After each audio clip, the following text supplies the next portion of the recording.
Hi, Democrats. Today is Friday, April 21st, and it's time for the Chair's Daily Life. Happy Friday. My goodness, this month has really just been burning and churning through. It's been really quick. Today, it's Friday the 21st. If you are someone who is involved in the party infrastructure and has been going to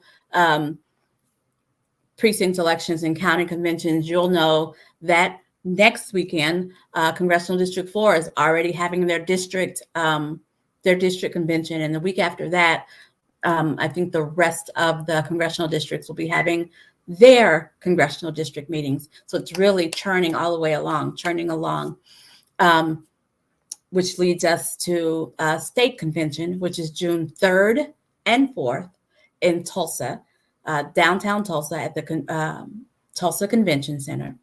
Where on June 3rd, we're having breakouts and different ways to get involved with the party. We're having van training, and we're having meetings for county officers.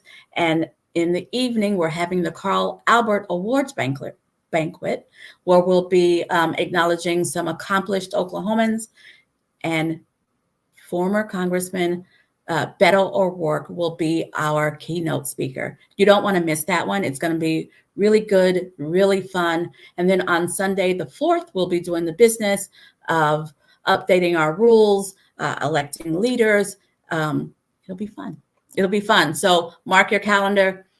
Depending on your congressional district, you either have your convention next Saturday or the Saturday after.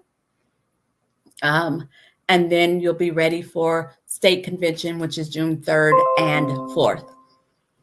I can't believe how quickly it's all coming. But I decided to talk about that at the top of today. Get involved, because I have to tell you that last night in Oklahoma City, at a Dollar General store, 3 people got shot. At a hotel, someone else got shot. And those are just the ones that I know about, right? You know, just like I know, that other folks in Oklahoma got shot yesterday, or got shot at, or somebody's firearm accidentally discharged, because that's the gun culture that we have. Which brings me back to why we need to get involved. We need to get involved because we are the people who are forcing the conversation on common sense conversations about common sense gun legislation, because that's what we need, and we need it yesterday. So that's the gun report. So I'm going to talk a little bit about an issue that's actually plaguing the staff at ODP. We have a staff member who has been without electricity for a couple of days because they live in one of the tornado-torn towns. So they've not had electricity for a couple of days. Why do you care about that? Well, because you're nice people and you care about the plight of others. But why am I bringing it up? Because I didn't have to do any research, really. Just a real quick search. And I found out that in October of 2022, 6 months ago, the governor had an opportunity to fund the expansion and the improvement of emergency broadcasting systems in rural Oklahoma. So the systems that tell people a tornado is coming, get underground. The system that tells people that on TV, the sirens in rural Oklahoma. The governor had an opportunity to use funds that he got from the Biden administration. So it wasn't even like he was taking our tax dollars away from schools, but use funds that ARPA funds, American Rescue Plan funds, to improve and enhance the emergency broadcasting systems. And our legislature, because they're human beings who've experienced it, passed it. And the governor vetoed it. The governor said, nah, we don't need to spend that money.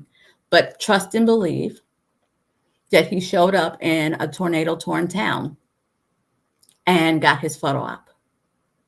When he had an opportunity to protect folks, he vetoed it and said that that didn't seem like a good enough long-range plan. We're in Oklahoma. We know that we're going to have severe weather. We just know it. And so it makes sense, and apparently our legislature thought that it makes sense that we make sure that all of our alert systems are top-notch. So they passed a bill. And if they passed the bill, that means it got past Democrats and Republicans. They passed the bill, and the governor vetoed it. And then we had bad weather. We lost Oklahoma lives. Folks lost property. Folks lost businesses. And the governor showed up for the photo op when he could have made folks safer. Just want to put that on your radar, because this is an instance where there are folks, particularly in rural Oklahoma, who have been bamboozled into believing that this governor cares about rural Oklahoma.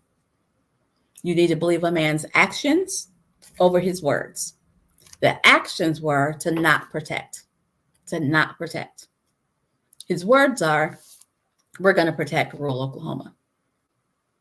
You got to do more than say it in a speech. You have to actually follow it up with action. And this is a very real, very specific, very current example of the governor having an opportunity to protect rural Oklahoma. And all he had to do was sign it. But he went so far as to veto it. Rural Oklahoma, this governor is not thinking about you. He's not. Put that on the record. You guys have a wonderful weekend, and I'll be back here Monday at 4:15.